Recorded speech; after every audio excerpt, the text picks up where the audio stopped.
This is the WMSC interview of Roargh by Nick Perkel. Now tell me, you guys, what is your name and what position do each of you play? My name's Dan, codename Birdman. I do guitar and vocals. My name's Rob, codename Beastman, and live I play lead guitar, and on recordings I also provide bass. I see. Now, seriously though, I think everybody's been wondering, who does the better roar?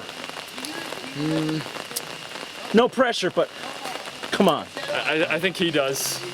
Prove it then. I don't know. I mean, Beastman's is a lot more enthusiastic.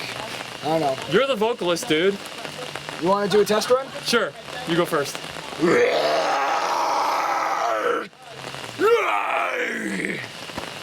What do you think? We'll leave that up to the viewers. Now, what are your main influences? Well, it's funny. When we started Roargh, I remember I wanted to be an artistic band and also an extreme band. I was listening to a lot of Children of Bodom, Arch Enemy, Death Clock, the early In Flames. Then, as our progress continued, we started to establish a sound of some melodic death metal, old school death metal, and thrash metal. I know Exodus was a big influence on us. I remember Beastman and I went to see them when they played the Chance back in 2009. Indeed, that was a sick show. But I have we take influence from just about everybody we listen to. I mean, if we like it, it's probably going to influence us, and eventually, hopefully, turn into a song. Maybe. In a nutshell, we're two guys who couldn't decide what style of metal we wanted to play. So we figured, why not do a bunch of them? Now, what was the catalyst to start Roargh?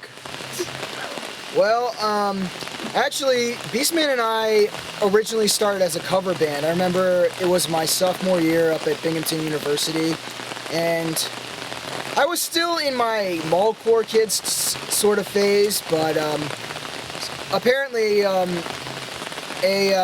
paper ad on all around the campus attracted him, and we started to get a cover band together. Unfortunately, due to lack of commitment, it sort of fell apart, but I remember that summer meeting him for the Thrash and Burn tour at the Chance. I just spoke to him and said, you know what, Rob, let's do this, let's be original, let's start over, let's just get this stuff going.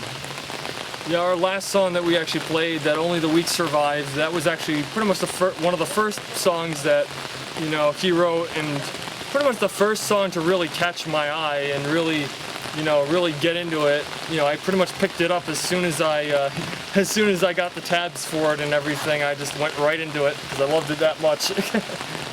Now, how big of a horror movie fan are each of you? Me, honestly, I've never been a horror movie kind of guy. I mean, I have nothing against it, it's just I've never come across that way. Him, on the other hand. Huge. Do go on. Huge horror fan. Oh man, I like the slashers. I like I've been getting into those disease movies lately. Well, here's the thing. I have a preference, because I'm part Spanish, I have a preference for the Rec version instead of the American Quarantine. So, I'm into those kinds of things. I like zombie movies. I like, a couple of those ghost kind of movies. I haven't seen too many of those lately. A lot of the Japanese ones are like that. Like the original Ju-on instead of the American The Grudge. And then so it's a little bit of everything. I like most of it. I've seen even really campy homemade ones like Thanksgiving. I actually got to meet the director of that because the director is General Bastard from the band General Bastard. What a bastard. Oh yes, what a bastard indeed, but he's an awesome bastard. But yeah, that's pretty much the scope of it. Now,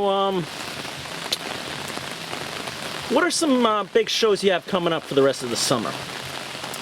Well, on August 7th, we'll be at Snuggs Harbor in New Paltz. We're playing with a New Jersey band called Black Table. We've also got a native kind of folk thrashist band called Minotaur's Redemption, and I think there's another band on that bill. Yes. Oh my gosh. It's not coming to me right now. Is Filthy something? It's a it's bluegrass meets punk. Yeah, it's like a punk bluegrass kind of. We're sorry, we can't remember your name, but apologies. I'm pretty sure you rock. Definitely.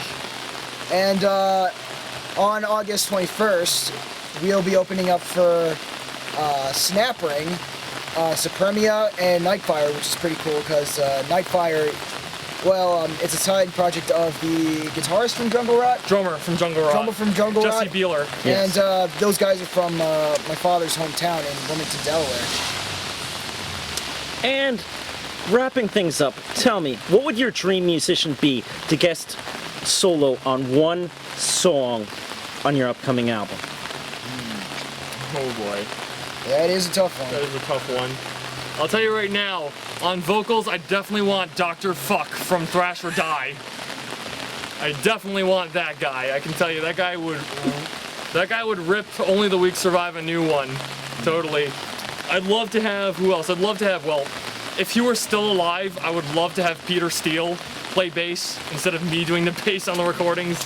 He actually had an influence from Peter Steele. Like, you can hear it on our song Antonio the Man Whore. He gave it a Pete Steele kind of bass line. I kind of, it's funny because the song that influenced me to really make that line was the song Thermonuclear Warrior from the first Carnivore album, the self-titled. I see. Any final words? Remember to support all things metal. Near and far, local and international. It's all good. Excellent. This has been the WMSC interview of Roargh by Nick Perkel. Roar!